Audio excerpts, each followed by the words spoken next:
नमस्कार, मेरा नाम है सत्सिंह। हरियाणा के लोकसभाओं की अब तक हमने 4 लोकसभाओं की कुंडली खंगाली है। रोहतक लोकसभा, सोनीपत लोकसभा, अम्बाला लोकसभा और कुरुक्षेत्र लोकसभा।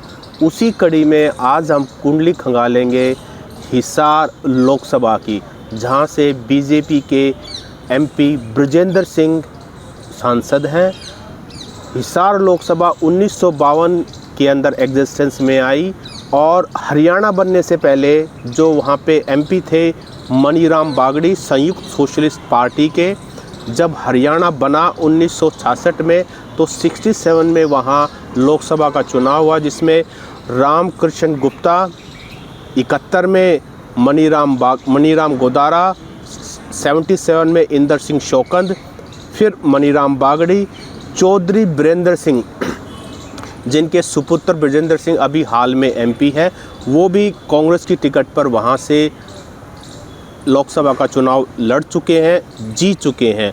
जयप्रकाश नारायण सिंह, जयप्रकाश दोबारा से भी एमपी बने हरियाणा विकास पार्टी की टिकट पे, और उसके बाद सुरेंद्र सिंह बरवाड़ा, फिर जयप्रकाश और फिर चौधरी भजनलाल जो हरियाणा के चीफ मिनिस्टर रहे हैं, वो भी हिसार लोकसभा से एमपी रह चुके हैं। उसके बाद जब भजनलाल जी का निधन हो गया था, उसके बाद बाई इलेक्शन हुआ हिसार लोकसभा में, उनके सुपुत्र कुलदीप बिश्नोई वहाँ से एमपी रहे।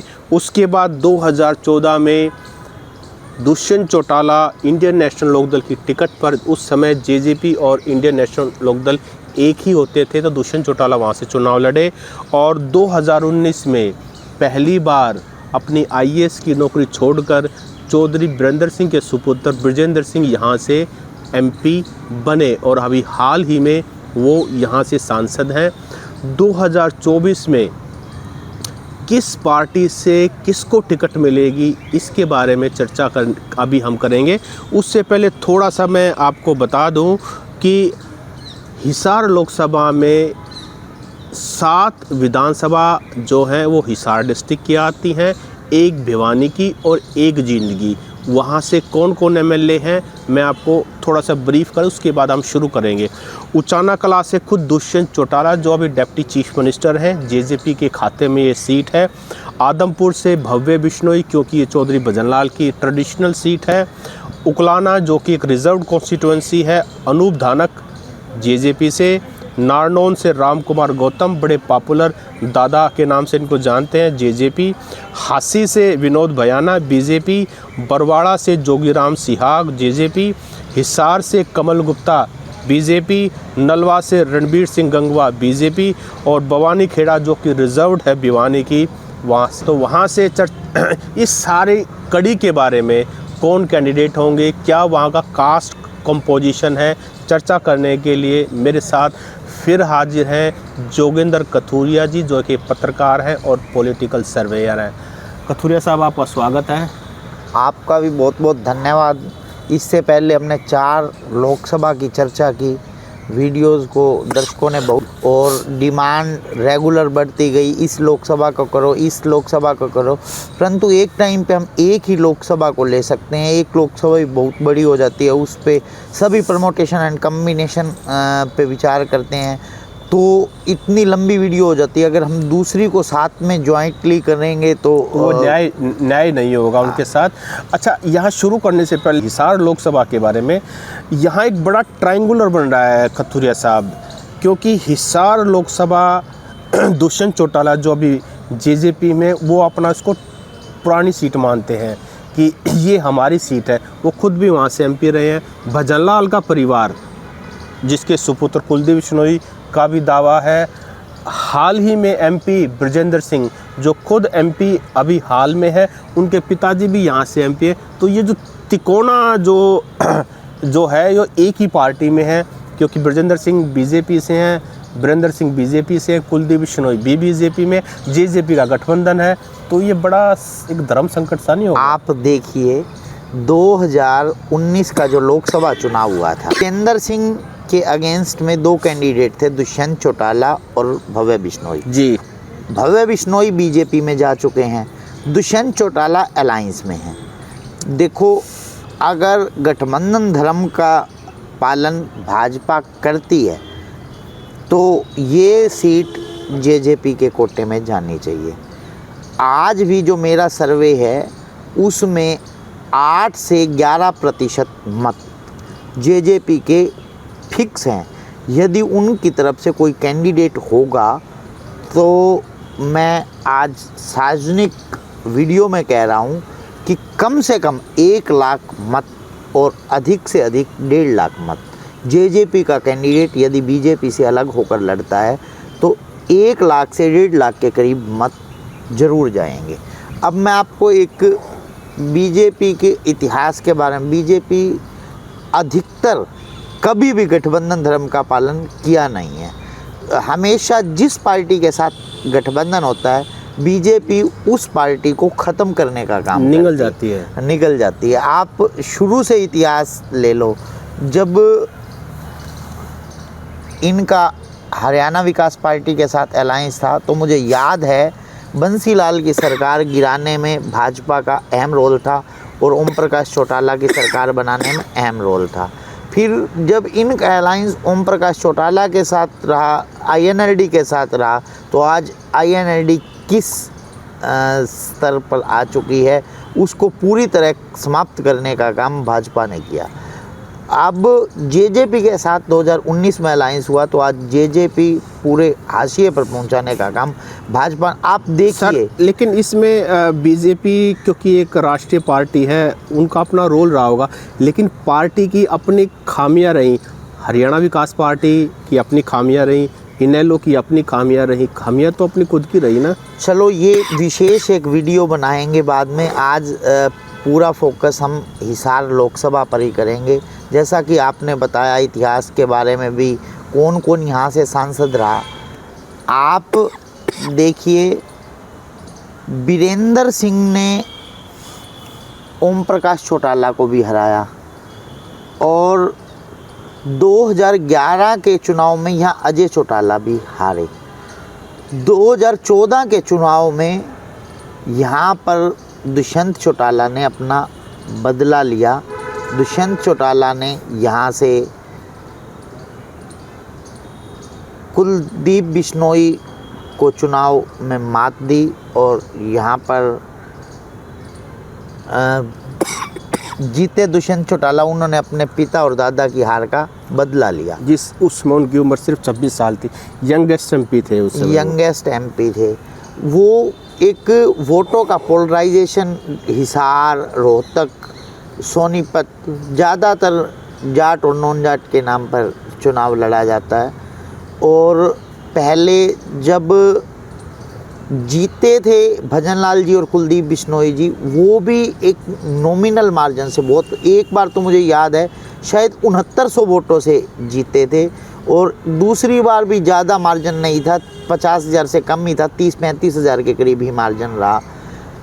और इधर से इसी सीट पर वीरेंद्र सिंह का परिवार में वीरेंद्र सिंह भी एमपी रह चुके हैं और उनके पुत्र ब्रिजेंद्र सिंह भी अभी हाल में एमपी हैं। और जो कांग्रेस से टिकट की चाह रखते हैं जयप्रकाश जेपी, वो 3 बार अलग अलग पार्टी से एमपी रह चुके हैं जी। तीनों बार अलग अलग पार्टी से, एक बार कांग्रेस से, एक बार हरियाणा विकास पार्टी से और एक बार लोकदल से जी। 1989 में वो लोकदल से ही एमपी बने थे। आज भी जयप्रकाश जेपी का पूरा हिसार लोकसभा में प्रभाव है। देखो मैं आपको बताऊं, अगर आमने सामने का सीधा मुकाबला होता है तो जेपी टक्कर देते हैं। भाजपा की ये रणनीति रहेगी, यदि ये सीट भाजपा जेजेपी के लिए नहीं छोड़ेगी तो आप देखना जेजेपी का जो भी कैंडिडेट, मुझे लगता है कि शायद दिग्विजय चौटाला आए और इनेलो भी वहाँ से अपना एक स्ट्रॉन्ग मजबूत प्रत्याशी उतारेगी। उसमें 2 नाम हैं, शायद सुनैना चौटाला जो चौटाला परिवार की, देवीलाल परिवार की बहू है, उसके बाद करण या अर्जुन चौटाला में से किसी एक को उतारा जा सकता है। सुनैना चौटाला का भी नाम है। अगर अपने परिवार से प्रत्याशी ना उतारना हुआ तो शायद उमेद लोहान को भी हिसार लोकसभा से चुनाव लड़वाया जा सकता है। हम बात करेंगे अब भाजपा के प्रत्याशियों की। बहुत लंबी फेरिस्त है यहाँ पे भाजपा में टिकट चाहना है, परंतु भाजपा ऐसे ही किसी को टिकट नहीं थमाती। कई प्रकार के सर्वे, कई प्रकार के प्रमोटेशन एंड कम्बिनेशन बन रहे हैं। आपको सबसे पहले जो सबसे मजबूत चेहरा दिखाई दे रहा है वो है कैप्टन अभिमन्यु का। रोहतक से 2 बार लोकसभा का चुनाव हार चुके हैं, 1 बार नारनौल से विधायक रहे हैं, 1 बार चुनाव हार गए।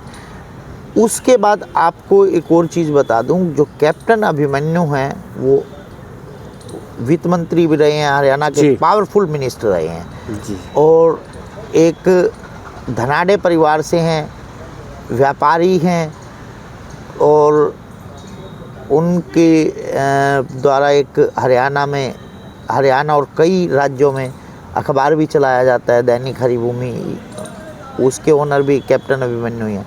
एक जाना माना चेहरा, परंतु जो भाजपा की पॉलिटिक्स है या विशेष तौर पर कहें मनोहर लाल खट्टर की जो पॉलिटिक्स है, वो नहीं चाहते कि कैप्टन अभिमन्यु आगे बढ़े। जी, इसीलिए शायद 2019 में जो बड़े जाट लीडर हारे थे खट्टर बीजेपी में, जिसको ऐसा कहते हैं कि सबसे ज़्यादा खुशी मनोहर लाल खट्टर को हुई थी। ओम प्रकाश धनखड़, सुभाष बराड़ा, कैप्टन अभिमन्यु। वो एक बात बहुत प्रसिद्ध हुई थी रामविलास शर्मा की कि कांटा निकालने वाली जी। हुड्डा के रास्ते से तो जींद उपचुनाव में केवल एक ही कांटा निकला जी।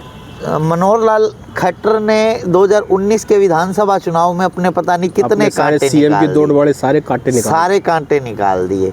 कोई अल्टर ही नहीं बचा। अगर उनका बस चले तो वो अनिल विज को भी नहीं जीतने देंगे। पर अनिल विज का अपने क्षेत्र में अपना प्रभाव है, क्योंकि वो इंडिपेंडेंट भी एमएलए और अनिल विज को जो फायदा हुआ, चित्रा सरवारा इंडिपेंडेंट चुनाव लड़ी। यदि वो कांग्रेस पार्टी के टिकट पर चुनाव लड़ती तो शायद खट्टर का एक और कांटा निकल जाता। तो शायद वो पिछली बार नहीं निकल पाया, इस बार शायद वो कांटा निकल भी जाए, क्योंकि इस बार मजबूत नेक टू नेक फाइट होने वाली है। अब हम विशेष तौर पर इसी हिसार लोकसभा की बात करेंगे।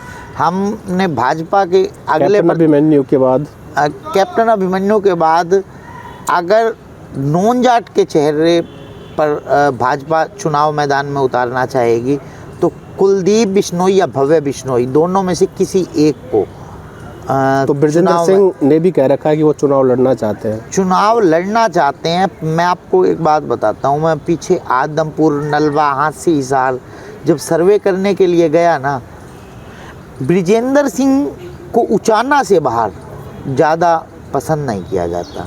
उचाना भी उनके पिता और माता कर्म क्षेत्र रहा है, उस वजह से ब्रजेंद्र सिंह की पहचान है। व्यक्तिगत अपना कुछ पिछले 5 सालों में दम नहीं दिखा पाए। आदमपुर में तो लोग ये कहते हैं कि चुनावों में भी नहीं आया, जो ये वोट डला केवल मोदी के नाम पर डला, मोदी फैक्टर या तो मोदी कमल के फूल को वोट दिया है। हाँ जी। और आज भी ब्रजेंद्र सिंह केवल उचाना क्षेत्र में अपना प्रभाव रखते हैं, या जो थोड़ा बहुत उचाना के साथ लगता क्षेत्र है वहाँ प्रभाव है, बाहर कहीं कोई प्रभाव नहीं है। और जो पहले 2019 में क्रेज़ था पब्लिक के बीच में, आईएएस है, कुछ एक्स्ट्रा ऑर्डिनरी यंगेस्ट है, कुछ करेगा, तो वो लोगों की उम्मीद टूट चुकी है। इसलिए आज के दिन जो भाजपा के सर्वेज में बहुत खस्ता हालत है ब्रजेंद्र की। और दूसरा जो उनका मुख्य वोट बैंक है वो जाट वोट बैंक है। जाट भाजपा से आजकल वैसे ही नाराज़ चल रहे हैं, तो इसलिए मुझे ब्रजेंद्र सिंह के नाम पर भाजपा चुनाव लड़े मुझे काफ़ी कठिन प्रतीत होता है। और कौन हो सकते हैं? और रणजीत चौटाला भी टिकट की चाहत रखते हैं। उन्होंने भी काफ़ी प्रयास किया है पीछे अमित शाह और मोदी जी को खुश करने के लिए। पिछले 5 साल से जेल और बिजली मंत्री हैं हरियाणा के, और हिसार में रेगुलर टच में रहे हैं, चाहत रखते हैं। परंतु भाजपा हर तरह से सर्वे करवाती है। एक चेहरा जो छूट रहा है उसका नाम है जनरल डीपी वत्स। एचपीएससी के चेयरमैन रहे हैं, ब्राह्मणों में एक ऐसा चेहरा जो किसी प्रकार से विवादित नहीं है। आप देखिए जैसे रमेश कौशिक है, रमेश कौशिक के आते ही जाटों का खून खोल जाता है, क्योंकि पिछली बार उसने इस तरह की मुझे तुम्हारे वोट नहीं चाहिए इस तरह बयानबाजी की। जनरल डीपी वत्स का आज तक कभी कोई भी इस तरह का बयान नहीं आया किसी प्रकार के। उनको हर समाज के वोट बहुत आसानी से एक सर्विसमैन है, इसलिए यदि भाजपा को 2 ब्राह्मण चेहरे लड़वाने हुए तो उनमें से जनरल डीपी वत्स हो सकते हैं। General DP Vats, Vinod Sharma, Arvind Sharma, Ramesh Kaushik, Yogeshwar Dutt, promotion and combination के अकॉर्डिंग कहीं भी इन्हें एडजस्ट किया जा सकता है। मे बी ये भी हो सकता है जनरल डीपी वत्स को अगर लोकसभा चुनाव लड़वाना ही है, सोनीपत या रोहतक से भी लड़वाया जा सकता, क्योंकि वो विवादित चेहरा नहीं है। भाजपा ऐसा ही चेहरा चाहती है जिसको हर कास्ट का वोट मिल जाए, खासकर जाट वोट भी मिल जाए। तो जनरल डीपी वत्स का भी नाम हिसार लोकसभा में अहम उसमें चल रहा है। उसके बाद हम कांग्रेस के सभी प्रत्याशी जो टिकट चाहने वालों की बात करेंगे। देखो सबसे आगे आज दौड़ में भूपेंद्र हुड्डा के बहुत करीबी हैं, 3 बार सांसद रहे हैं। आदमपुर में भी अभी पीछे उपचुनाव लड़े थे, उससे पहले भी एक बार आदमपुर का उपचुनाव लड़ चुके हैं। जयप्रकाश जेपी बहुत मजबूत चेहरा है। देखो आज जो मैंने सर्वे किया है उसमें जयप्रकाश जेपी चुनाव जीत तो नहीं रहे हैं, परंतु टक्कर बहुत ज़बरदस्त दे रहे हैं। इसी प्रकार आदमपुर का जब मैंने सर्वे किया था ना, तो आदमपुर के सर्वे में भी मैंने यही कहा था, जयप्रकाश जेपी जीत नहीं रहे हैं, परंतु इनसे मजबूत कांग्रेस के पास कोई प्रत्याशी नहीं है। परंतु आज के दिन यदि भाजपा किसी जाट प्रत्याशी पर दांव खेलती है तो यहाँ पर कांग्रेस ओबीसी के नाते एक रामजी लाल जी पहले सांसद रहे हैं, उनके भतीजे आईएएस चंद्र प्रकाश, उन पर भी दांव खेल सकती है कांग्रेस। ओबीसी के नाते और नॉन जाट के नाते मजबूत चेहरा आईएएस चंद्र प्रकाश साबित हो सकते हैं, क्योंकि वहाँ 9 की 9 लोकसभा में जो जांगड़ा समाज, खाती समाज से जिससे संबंध रखते हैं आईएएस चंद्र प्रकाश, उनकी अच्छी खासी तादाद है हर विधानसभा में, और लगभग 3% के करीब मत भी हैं जांगड़ा समाज के, खाती समाज के। और ओबीसी समाज के वोटों की अगर बात करें तो 21% ओबीसी वोट है, तो अच्छी खासी तादाद है वहाँ ओबीसी वोट्स की। तो उसके नाम पर आईएएस चंद्र प्रकाश एक चेहरा जो छूट रहा है, जो काफ़ी समय से हिसार लोकसभा में रेगुलर समाज सेवा के तौर पर, गांव उनका नलवा विधानसभा में मंगाली गांव है, और कांग्रेस में टिकट चाहत रखते हैं अशोक मंगाली वाला। काफ़ी बड़े इंडस्ट्रियलिस्ट हैं, दुबई और लंदन तक उनका व्यापार है, धनाढ़ हैं, किसी भी प्रकार की पैसे की कमी नहीं है, और लोगों के बीच लगातार पिछले 2-3 साल से जो मैं देख रहा हूँ हिसार में बहुत ज़्यादा घूम रहे हैं। और शायद संपत सिंह जो पहले एक बार लोकसभा का चुनाव लड़के थोड़े नॉमिनल मार्जिन से ही हारे थे, तो संपत सिंह का भी नाम दौड़ में है यदि किसी प्रकार का और प्रमोटेशन एंड कम्बिनेशन बना, क्योंकि संपत सिंह अपने सुपुत्र को आगे कर रहे हैं।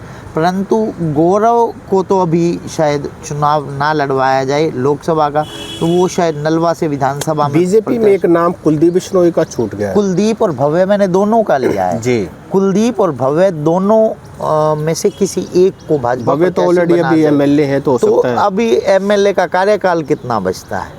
अगर कुलदीप खुद ना लड़ना चाहें तो उन अपने बेटे को आगे करना चाहें तो भव्य बिश्नोई पिछली बार लोकसभा का चुनाव लड़े भी थे, शायद 15 पॉइंट कुछ % मत प्राप्त भी हुए थे।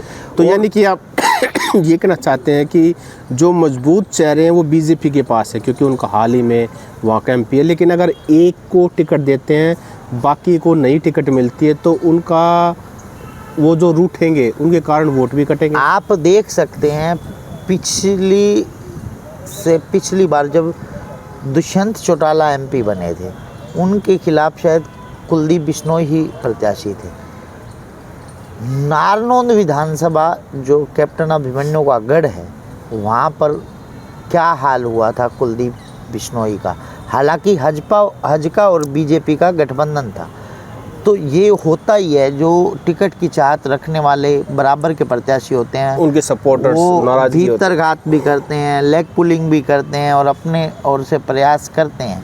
इंडियन नेशनल लोक दल कौन कैंडिडेट हो सकता है? मैंने अभी आपको बताया कि सुनैना चौटाला भी हो सकते हैं, करण अर्जुन चौटाला में से भी किसी एक तो इनके को परिवार में से ही होगा कोई? नहीं, अगर परिवार से बाहर, उनके परिवार के बहुत करीबी हैं, उम्मीद लोहान जो नारनौंद विधानसभा से संबंध रखते हैं, उन्हें भी प्रत्याशी बनाया जा सकता है।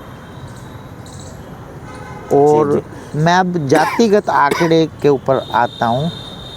जो हिसार लोकसभा है उसमें अप्रोक्स 55% जनरल जाति की वोट है, और जनरल जाति में से सबसे ज़्यादा लगभग 34% जाट कम्युनिटी की वोट्स हैं। और लगभग हर जो विधानसभा है, किसी भी विधानसभा में मुझे नहीं लगता कि 25% से कम जाट, लगभग सभी विधानसभाओं में कम से कम 25% जाट है। उचाना जैसी विधानसभा, नारनौंद जैसी विधानसभा में तो लगभग 50% के करीब जाट कम्युनिटी है। तो इसलिए ऐसा चेहरा जो जाट, नॉन जाट वोट भी इजीली ले पाए कांग्रेस से, या फिर कांग्रेस यदि नॉन जाट चेहरे के नाम पर चुनाव लड़ती है तो अशोक मंगालीवाला, और आपको बताया मैंने अभी IAS चंद्र प्रकाश भी प्रत्याशी हो सकते हैं। एक सावित्री जिंदल के परिवार में से कोई नहीं हो सकता, क्योंकि सबसे बड़े इंडस्ट्रियलिस्ट हैं। देखो, प्रमोटेशन एंड कम्बिनेशन के अकॉर्डिंग हो सकता है। जिंदल अभी तक पूर्णतः भाजपा ज्वाइन नहीं की है। हालांकि सावित्री जिंदल ने अपना जो सोशल मीडिया प्लेटफॉर्म है उस पर नरेंद्र मोदी और इनकी मनोहर लाल खट्टर की फ़ोटो लगा ली है। तो हो सकता है कि हिसार से किसी बनिया प्रत्याशी को उतारना हुआ तो नवीन जिंदल प्रत्याशी हो सकते हैं। परंतु देखो, एक चीज़ और भी है, जो इनके भाई हैं सज्जन जिंदल, उनकी नरेंद्र मोदी और अमित शाह से बहुत करीबी संबंध है। अगर शामिल होते हैं और कुरुक्षेत्र लोकसभा में किसी प्रकार अगर समीकरण, क्योंकि वहाँ पहले ऑलरेडी बनिया प्रत्याशी आ चुका है, तो मुझे नहीं लगता। परसों जब हम इसकी बात कर रहे थे कुरुक्षेत्र लोकसभा की, तो सुशील गुप्ता का नाम तब तक फाइनल नहीं हुआ था। अब सुशील गुप्ता का नाम फाइनल हो गया, तो मुझे लगता है नवीन जिंदल शायद मैदान में ना आए कुरुक्षेत्र लोकसभा से। तो हो सकता है यदि यहाँ कांग्रेस अशोक मंगाली वाले को ना देकर और किसी को प्रत्याशी बनाती है, तो नवीन जिंदल पर भी विचार किया जा सकता है। कास्ट कंपोजिशन की बात कर रहे थे, तो OBC कितना? OBC लगभग 21%, और 21% में सबसे ज़्यादा जो वोट्स हैं वो हैं कुम्हार OBC में। जैसे नलवा है, आदमपुर है, इनमें बहुत ज़्यादा कुम्हारों के गांव हैं। मैंने जो सर्वे किया, और बरवाला में भी देखो, रामनिवास घोड़ेला वहाँ बरवाला से विधायक रहे हैं। पीछे अभी रणबीर गंगवा जी विधायक हैं, ये कुम्हार जाति से ही संबंध रखते हैं और बहुत ज़्यादा वोट्स हैं। आदमपुर हलके में भी लगभग 7-8 गाँवों में डोमिनेट पोजीशन में कुम्हार हैं। अच्छा, एक बात आपने शुरू में कही कि JJP को अगर वहाँ से टिकट मिलती है, साझा उम्मीदवार BJP के साथ, अगर वो उसके खाते में देते हैं अपना गठबंधन का धर्म निभाते हुए, लेकिन JJP के मेन जो चेहरे हैं वो दुष्यंत चौटाला हैं, और 2014 में वो वहाँ से सांसद बने थे। उस समय वो इंडियन नेशनल लोक दल के कैंडिडेट थे।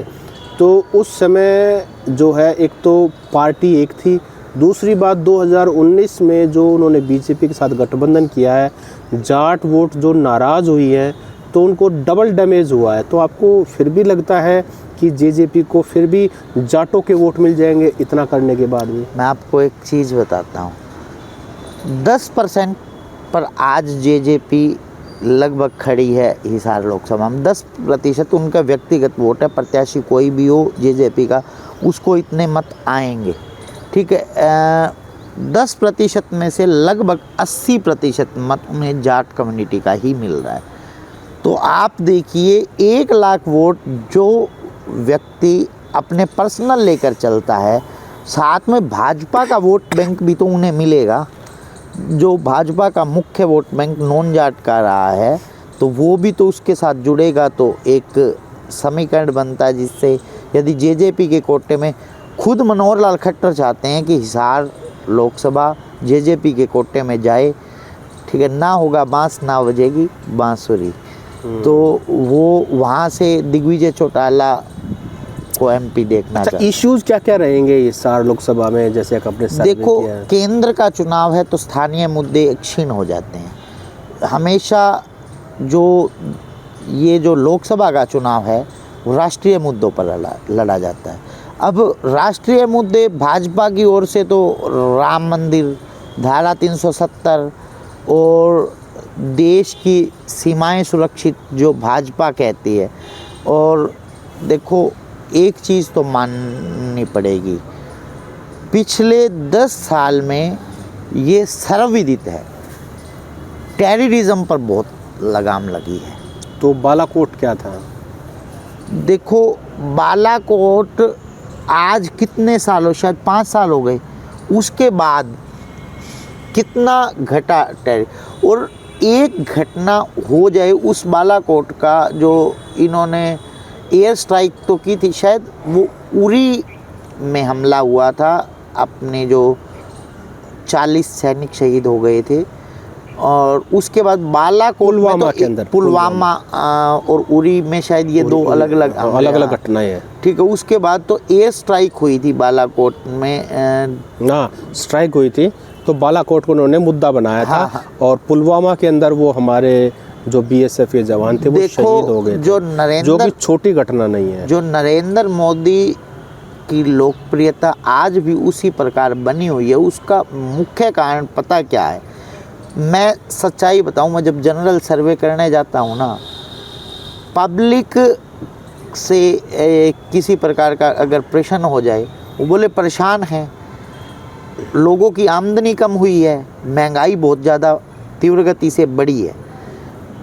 आमदनी कम होने के बाद, महंगाई बढ़ने के बाद लोगों का जीवन यापन कठिन हुआ है। एक बहुत बड़ा जो आंदोलन 2020 में भी हुआ, अब भी दोबारा से हुआ, रूरल जो इकोनॉमिक जो डिस्ट्रेस के अंदर है, जो परेशान है गांव में, ग्रामीण में तो इतने इश्यूज हैं, ना नौकरी है, ना पैसा कमाने का कोई साधन है। देखो ये बेरोजगारी का मुद्दा तो चलता है, पर ये जब मुझे लगता है राज्य स्तरीय मुद्दा है बेरोजगारी का मुद्दा। वैसे तो मोदी ने 2 करोड़ रोजगार प्रतिवर्ष देने का वादा किया था 2014 में। आज तक 20 करोड़ लोगों को यदि रोजगार मिल चुका होता तो 2014 में जब वो रेवाड़ी में पहली बार आए थे तो सबसे पहला वादा उन्होंने पीएम बनने से पहले 2013 अगस्त में, तो उन्होंने OROP का जो एक्स सर्विसमैनों किया था वो भी पूरी तरह लागू नहीं हुआ है। देखो जी, ये जो विपक्ष बार बार कहता है कि ये केवल चुनावी जुमले होते हैं, सच्चाई में कई बातें नरेंद्र मोदी जी द्वारा इस प्रकार कही गई जो केवल चुनावी जुमले ही थे। अब आप स्वयं पत्रकार हैं, विवेचना कर सकते हैं, एक व्यक्ति को 15 लाख रुपए मिलना किस प्रकार संभव है भारत देश में? नहीं, लेकिन अगर लोगों को वादा किया है तो फिर निभाना तो चाहिए ना। ये तो मैं आपको एक बात बताता हूँ, जो ये चुनावी पार्टियाँ होती हैं, राजनीतिक पार्टियाँ होती हैं, चुनावी लोग होते हैं, ये जनता को बहकाने के लिए वादे करते हैं और उन वादों के आधे भी पूरे नहीं कर पाते। जी, तो हिसार लोकसभा के बारे में अभी कोई और डिटेल अभी हम एससी कम्युनिटी को छोड़ गए हैं। एससी कम्युनिटी में लगभग मुझे लगता है 24% एससी कम्युनिटी है और उसमें से सबसे ज़्यादा रविदासिया समाज के वोट हैं, लगभग 10% के करीब रविदासिया। वहाँ धानक समाज के भी अच्छी खासी वोट है, वाल्मीकि समाज की भी। आपको बता दूं ओड बावरिया भी बहुत अहम रोल रखते हैं वहाँ पर। उसके बाद मैं आपको अगर जातिगत आंकड़े के अनुसार बताऊं तो जाट लगभग मैंने आपको बताया 33 से 34% जाट वोट हैं, लगभग 7% ब्राह्मण वोट हैं, लगभग 5.5% पंजाबी मत हैं। उसके बाद बनिया 3.5% के करीब हैं और बिश्नोई जो वहाँ पर भजन लाल जी भी, कुलदीप बिश्नोई जी भी MP रहे हैं, तो लगभग 3% के करीब बिश्नोई वोट्स भी हैं और राजपूत वोट्स भी 2.5% के करीब हैं। अगर हम BC OBC की बात करेंगे तो उनमें कुम्हार 4% और खाटी 3%, यादव 2% के करीब, गुज्जर 1.25% के करीब, लुहार 1% और सुनार 0.75%। इसके बाद हम अनुसूचित जाति SC कैटेगरी की बात करें तो मैंने बताया जैसे 10 से 11% के बीच में यहाँ पर रविदासिया समाज के अच्छे खासे वोट हैं। उसके बाद धानक समाज के भी 5% के करीब मत हैं। वाल्मीकि समाज के 4.5%, ओड बिरादरी के लगभग 2% और सांसी समाज के भी 0.5% के करीब मत हैं। 1% नायक समाज और 0.35 खटीक समाज के वोट हैं और मैंने बावरिया समाज के बताए 0.15 बावरिया समाज के भी वोट हैं। मैं उसके बाद आपको बता रहा था यहाँ जो 2019 में लगभग 51.1% मत ब्रिजेंद्र सिंह को मतलब भाजपा के उम्मीदवार को प्राप्त हुआ था। आप देखिए 2009 के बाद यहाँ कांग्रेस कभी चुनाव नहीं जीत पाई। जब से भजनलाल परिवार कांग्रेस से अलग हुआ, उन्होंने हजका बनाई, हजका के बाद उन्होंने कांग्रेस में जब वापसी की तो नॉन जाट वोट का एक बहुत बड़ा हिस्सा भाजपा की ओर खिसक चुका था। इसी का परिणाम रहा कि पिछली बार भव्य बिश्नोई अपनी जमानत जब्त करवा बैठे। इसी के डर से भाजपा इस बार यहाँ नॉन जाट प्रत्याशी या बिश्नोई समाज का प्रत्याशी नहीं उतारना चाहती। जो मुझे फीडबैक मिल रहा है वो जाट समाज से, क्योंकि भाजपा ये माने हुए है कि नॉन जाट वोट तो ऑटोमेटिकली हमारे साथ जुड़ चुका है, किसी जाट चेहरे पर ही दांव लगाकर या ऐसे चेहरे पर जिसे जाट समाज के वोट मिल सकें। तो इसलिए मुझे स्ट्रॉन्ग प्रत्याशी कैप्टन अभिमन्यु और जनरल DP वत्स ही लगते हैं। जी, तो ये थे हमारे साथ पॉलिटिकल सर्वेयर और पत्रकार जोगिंद्र कथुरिया जी, जिन्होंने हिसार लोकसभा की कुंडली खंगाली और ये बताया कि किस मेन पॉलिटिकल पार्टी से कौन कौन संभावित चेहरे हो सकते हैं, वहाँ की कास्ट कंपोजिशन क्या है, क्या वहाँ पर इश्यूज़ रह सकते हैं। आपको ये वीडियो कैसा लगा आप कमेंट करके बता सकते हैं, अच्छा लगे शेयर कर सकते हैं। और कथुरिया साहब आपका बहुत बहुत स्वागत है। धन्यवाद। नमस्कार।